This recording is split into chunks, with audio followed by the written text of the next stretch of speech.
मेरे प्यारे बच्चों, यहाँ पर हमारे पास क्वेश्चन नंबर 20 है और क्वेश्चन नंबर 20 में गिवन है a wire of length L is bend round into a square coil having n turns and a circular coil having n turns. Okay, first case हमारे पास स्क्वायर कॉइल है और second turn हमारे पास second जो part है हमारे पास circular coil हमने बनाया. The coil in both cases is free to turn about the vertical axis coinciding with the plane of the coil in uniform magnetic field and carrying same current. दोनों का current same है, दोनों का magnetic field same है और vertical axis के about freely rotate कर सकती है. ठीक है. Find the ratio of maximum torque acting on square coil to that of this circular coil. तो यहाँ पर हमको टॉर्क का कॉन्सेप्ट यूज करना है. अगर हम मैक्सिमम टॉर्क की बात करें, अगर हम टॉर्क की बात करें तो हमको पता है MBA cos MBA sin theta होता है. ठीक है. M यहाँ पर मैग्नेटिक डाइपोल मोमेंट है, B यहाँ पर मैग्नेटिक फील्ड है और थीटा दोनों के बीच का एंगल है. तो अगर हम मैक्सिमम टॉर्क की बात करें तो यहाँ पर हम मैक्सिमम टॉर्क के लिए लिख सकते हैं I into A, NIA. M को हम क्या लिख सकते हैं, NIA. N यहाँ पर टोटल नंबर ऑफ टर्न्स है, I यहाँ पर करंट है और A यहाँ पर क्रॉस सेक्शन एरिया है इंटू B. यहाँ पर मैक्सिमम टॉर्क के लिए थीटा कितना हो जाएगा, 90 डिग्री. जब वो एक दूसरे के एरिया वेक्टर या मैग्नेटिक डाइपोल मोमेंट और मैग्नेटिक फील्ड दोनों के परपेंडिकुलर होंगे तब यहाँ पर मैक्सिमम टॉर्क प्रोड्यूस होगा.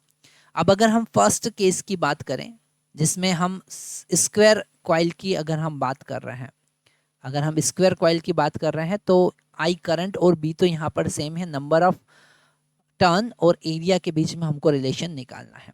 ठीक है. तो स्क्वायर कॉइल की अगर हम बात करें तो उसका एरिया जो होगा वो साइड का स्क्वायर होगा A स्क्वायर.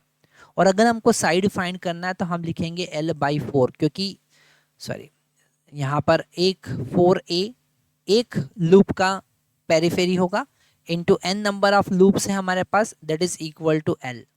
तो यहाँ पर A का वैल्यू हमको मिलेगा L डिवाइडेड बाई 4N.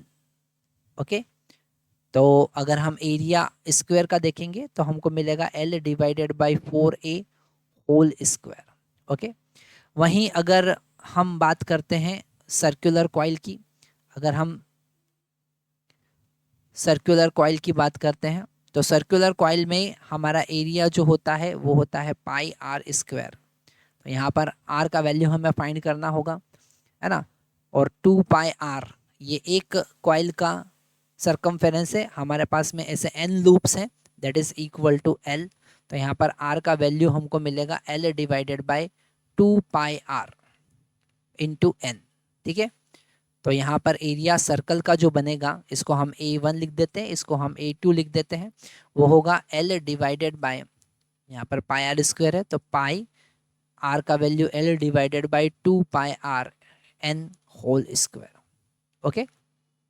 अब यहाँ पर हम मैक्सिमम टॉर्क का रेशियो लेते हैं. तो फर्स्ट केस जिसमें हम स्क्वायर की बात कर रहे हैं और सेकंड केस जिसमें हम सर्कल की बात कर रहे हैं, फॉर्मूला हम यूज करेंगे NIA डिवाइडेड बाय B.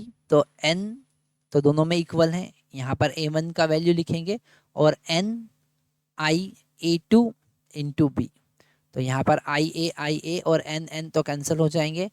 जो रेशियो होगा दोनों के मैक्सिमम टॉर्क का वो A1 बाई A2 होगा. A1 का वैल्यू हम लिखेंगे L square divided by 16N square. यहाँ पर N आएगा हमारे पास 16N स्क्वायर. ठीक है. तो 16N स्क्वायर. और जब हम बात कर रहे हैं सर्कल की तो हम यहाँ पर लिखेंगे पाई L square divided by 4 pi square. ठीक है. R नहीं आएगा यहाँ पर, 4 पाई स्क्वायर N स्क्वायर. तो यहाँ पर L स्क्वायर से L स्क्वायर कैंसिल हो जाएगा, N स्क्वायर से N स्क्वायर कैंसिल हो जाएगा, एक पाई से एक पाई भी कैंसिल हो जाएगा. हमारे पास में जो रेशियो मिलेगा वो 4 पाई ओके डिवाइडेड बाई 16, मतलब कि पाई बाई 4. रेशियो कितना होगा, pi by 4. That is the correct answer.